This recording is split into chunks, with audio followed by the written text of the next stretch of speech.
ते सांगते. म्हणजे ते मुलं नीट होत नाही, पण आईवडील त्या वेळेपर्यंत 2-2.5 लाखामध्ये नीट झालेलं असतं. मग डॉक्टरच झालं पाहिजे का, इंजिनियर झालं पाहिजे का? थोडंसं आपण व्हेरिफिकेशन, मला काय वाटतं, मला काय आवडतं, मला माझ्या जिज्ञासा काय. आणि मग थोडंसं 9वीमध्ये हे वय का आमचं ठरवून घ्यायचं, एक्सप्लोअर करायचं नक्कीच आहे. कारण तुम्ही बाकीच्या गोष्टी एक्सप्लोअर करतात ना, बाकीच्या गोष्टी बघतात ना, त्याच्यापेक्षा ह्या गोष्टीकडे जर लक्ष दिलं, कारण एकदा का गोल सेट झाला की मग आपोआप बाकीच्या गोष्टी निघतात. उदाहरणार्थ, मला औरंगाबादला पण जायचं आहे, मला मुंबईला पण जायचं आहे आणि मला नागपूरला पण जायचं आहे, बरोबर आहे. मी एका वेळेस 3 ठिकाणी जाऊ शकतो का? मग मला काय करावं लागेल? अरे पहिलं काय करावं लागेल? एक गोष्ट ठरवावी लागेल ना. 1, 2, मला कुठं जायचं हे ठरवताना मला त्याची तयारी कधी सुरू होईल? परत सांगतो, उदाहरणार्थ मला अमेरिकेला जायचं आहे. मी तुम्हाला म्हटलं मला अमेरिकेला जायचं आहे, बरोबर आहे. आणि मी हायवेवर उभा राहिलो आपल्या ह्या चौकात आकाशवाणीच्या, आणि गाडीवाल्यांना म्हटलं अमेरिका अमेरिका अमेरिका.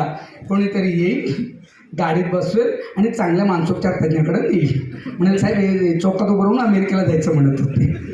मग मला अमेरिकेला जायचं असं जर म्हणायचं असेल तर मला तयारी करावी लागेल. एक्झॅक्टली. मला एरंडोला जायला तयारी करायची गरज आहे का?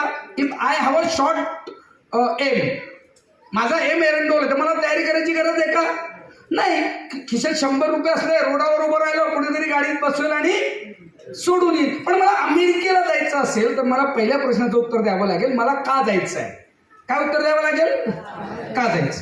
मग माझ्याकडे पासपोर्ट आहे का? मग तिकीटला पैसे आहे का? मग विजा आहे का? मग विजासाठी पण मला उत्तर द्यावं लागेल, मी अमेरिकेला का जातोय, किती दिवसांसाठी जातोय, तिथं कुठले कपडे लागणार आहेत, हे सगळं, मी तिथं कुठं थांबणार आहेत, ह्या सगळ्या प्रश्नांची उत्तरं मला एअरपोर्टला जाण्याआधी तयार करावी लागतील. बरोबर आहे का चुकीचे आहे? मग एरंडोला जायला त्याची गरज आहे का? नाही. पण मला अमेरिकेला जायचं असेल, मला विदेशात जायचं असेल तर मला एवढ्या प्रश्नांची उत्तरं आधी ते विचारावे लागतील, त्यांची उत्तरं शोधावी लागेल आणि मग ती प्रक्रिया पूर्ण केल्यानंतर मी जाऊ शकेन.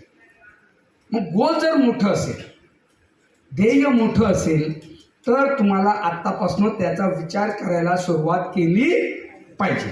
तिसरं आणि महत्त्वाचं, जनरली मुलं सुरू होतात, काय करायचंय? नीट.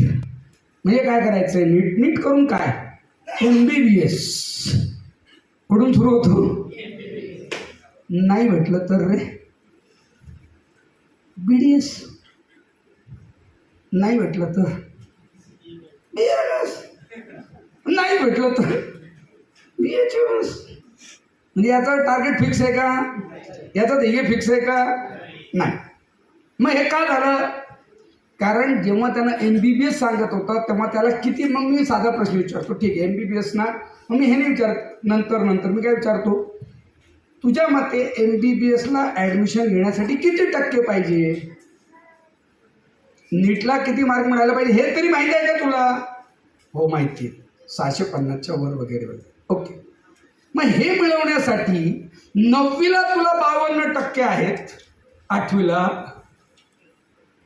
सिंपल चर्चा. मी म्हणून पालकांना काय म्हणतो, इकडे बघा, याला म्हणतो मी गोल सेट करण्यामध्ये मदत करणे.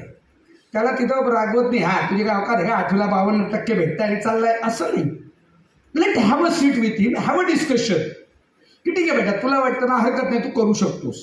मग सांग मला बरं, आता एवढं जर तुला करायचं असेल तर किती तास अभ्यास करावा लागेल? मग तू आता किती तास करतोय? त्यासाठी तुला काय करावं लागेल? Let have a discussion with him. आणि मग त्या मुलांना जेव्हा तुम्ही प्रश्न विचारतात, ही मुलं त्याच्यावर विचार करायला लागतात. म्हणून मुलांना उत्तरं देण्यापेक्षा मुलांच्या मनात प्रश्न निर्माण करा. काय निर्माण करा? आणि म्हणून तुम्हालाही सांगतो, तिसरी गोष्ट, बेटा या वयात जर तुम्ही डोक्यामध्ये ठरवलं ना, आणि माझा अनुभव असा आहे ॲज अ सायकोलॉजिस्ट 25 वर्षाचा, की ती मुलं जास्त सक्सेस झाली ज्या मुलांनी तुमच्या वयामध्ये या गोष्टी केल्या. तिसरं आणि महत्त्वाचं, मोबाईलमध्ये स्क्रीनशॉट काय लावून ठेवायचा ते सांगून ठेवतो. मला एक व्यक्ती भेटला जो नेव्हीमध्ये ऑफिसर आहे. मी त्याला म्हटलं नेव्हीमध्ये ऑफिसर होत असताना तुझ्या डोक्यात असं मोबाईल वापरणं हे वगैरे वगैरे कधी आलं नाही का, गेम खेळणं? त्यानं मला खूप सुंदर उत्तर दिलं. म्हणजे सर मी काय केलं होतं, खूप त्रास मला होत होता, मला कंट्रोल होत नव्हतं, तर मी एका नेव्ही ऑफिसरचा फोटो माझ्या स्क्रीनशॉटला लावून ठेवला. आणि जेव्हा जेव्हा मी मोबाईल खेळायला मोबाईल ऑन करायचो, पहिले मला फोटो मिळायचा नेव्ही ऑफिसरचा. आणि मग माझ्या डोक्यात यायचं, जर करायचं असेल तर हे आता दूर ठेवलं पाहिजे. मग तुमच्या डोक्यामध्ये मग तुम्हाला शॉर्ट स्किलमध्ये जायचं आहे, NDA ला जायचं आहे. आपल्याकडच्या मुलांना ह्या सगळ्या गोष्टी माहीत नाही. तुम्हाला तुमच्यापैकी किती मुलांना NDA माहिती आहे रे? काय NDA? कोण जातात त्याला माहिती आहे का? अधिकारी लेवलला जायचं असतं, बरोबर ना? किती मुलं बसतात? 3 लाख मुलं. सिलेक्ट किती होतात? 300 मुलं. पण NDA मधनं ग्रॅज्युएट झाल्या नॅशनल डिफेन्स अकॅडमीमधनं you will be the lieutenant, direct आर्मीचा लेफ्टनंट ऑफिसर. आणि मग तू म्हणाल सर हे कसं शक्य आहे? यस सर, मैं आपको एक बात बोलूँगा. एक अनिश कुट्टी करके सर है, आपण एक बार उनको बुलाएंगे. Is a very good person. आणि ते अनेक आर्मीतल्या अधिकाऱ्यांना त्यांनी घडवलेलं आहे. कुणाला ते क्लासेस चालवतात. अनिश कुट्टी म्हणून. तुमच्यापैकी कुणाला नंबर पाहिजे असेल तर मी देईन. आणि ह्याच वयामध्ये तुम्ही ते 11वी 12वी नंतर 12वी नंतर लगेच तुम्ही त्याला क्वालिफाय होतात त्या परीक्षेला NDAच्या, आणि तिथून तुम्ही क्वालिफाईड होऊ शकता. सो तुमच्यामध्ये जर जिस्ट असेल ना आर्मीचं ऑफिसर व्हायचं, तर you can think about NDA, you can think about journalism, you can think about the various courses. फक्त तुम्हाला काय वाटतं हे तुम्ही ठरवा. ती चर्चा करा, पालकांशी करा, तुमच्या वर्ग शिक्षकांशी करा, क्लासच्या सरांशी करा, हेमंत सरांशी करा, आणि मग तुमच्या आयडिया शेअर करा. बेटा एक लक्षात घ्या, सर्च काय करायचं इकडे बघा. आणि पालकांनी सांगतो mobile not a good or bad. मला लोक विचारतात सर मोबाईल शाप की वरदान. मी म्हणतो मोबाईल हा इन्स्ट्रुमेंट आहे. मोबाईल काय आहे? ती भौतिक वस्तू आहे. फक्त ती चुकीच्या पद्धतीनं तुम्ही वापरतात म्हणून तुम्हाला त्याचे वाईट परिणाम दिसतात. आपण त्याचा वापर कसा करायचा, त्याचे कोर्सेस काय हे जर आपण शोधलं आणि त्याच्यामध्ये तुम्ही पडलात. फक्त तुम्हाला एकच सांगतो मुलांनो, शेवट उदाहरण देतो आणि थांबतो. मायकेल फेल्प्स नाव किती लोकांनी ऐकलं? मी दरवेळेस हा उदाहरण देतो मुलांना. Michael Phelps, last 5 minutes will finish. Michael Phelps नाव ऐकले? मायकेल फेल्प्स हा जगातला असा स्विमर आहे की ज्याला 29 मेडल मिळाले. त्याच्यातले 23 गोल्ड मेडल आहेत सर. किती गोल्ड मेडल आहेत त्याला? 23. एकच माणूस 29 गोल्ड मेडल, आणि तेही ऑलिम्पिकचे गोल्ड मेडल आहे. ऑलिम्पिकचे 23 गोल्ड मेडल देऊनाला जगजेता एकच आहे. एका ऑलिम्पिकला 7, एका ऑलिम्पिकला 8 आणि एका ऑलिम्पिकला 9 गोल्ड मेडल. आता ही घटना तुम्हाला का सांगतोय ते मुलांनी लक्षपूर्वक समजून घ्यायची, आणि मग मी इथे थांबणार आहे. तुम्हाला काय करायचं? मग त्या मायकेल फेल्प्सने जेव्हा 8 गोल्ड मेडल मिळवले, 7 नंतर पुढच्या ऑलिम्पिकला 8, तर जगातले सगळे पत्रकार त्याला घेरून होते.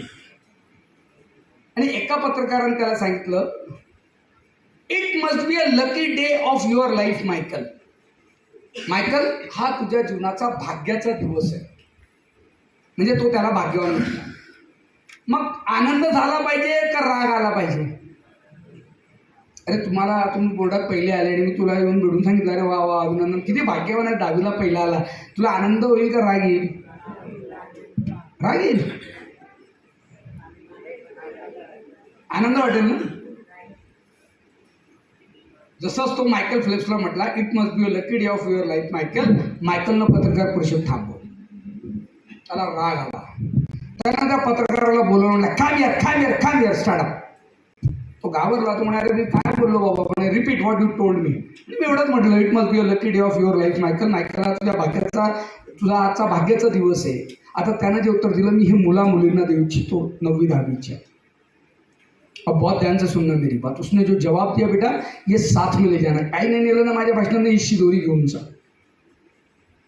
मायकेल फेल्प्स म्हणाला, मूर्ख माणसा, तुला काय वाटतं मला 8 गोल्ड मेडल हे माझं भाग्य म्हणून मिळाले? भाग्य? अरे मागच्या ऑलिम्पिकला मला 7 गोल्ड मेडल होते. 7. 1 गोल्ड मेडलची संख्या वाढवण्यासाठी मी या 4 वर्षात 10,000 तास पोहण्याची प्रॅक्टिस केली. 10,000 तास.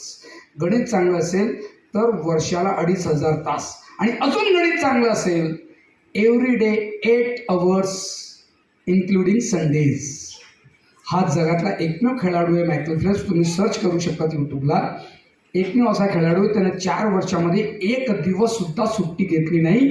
एकदा त्याचा पाय तुटलेला असताना त्यानं प्लास्टर बांधून हातानं बटरफ्लायची 8 तास प्रॅक्टिस केली होती, पण त्या दिवशी तो पाण्यात होता.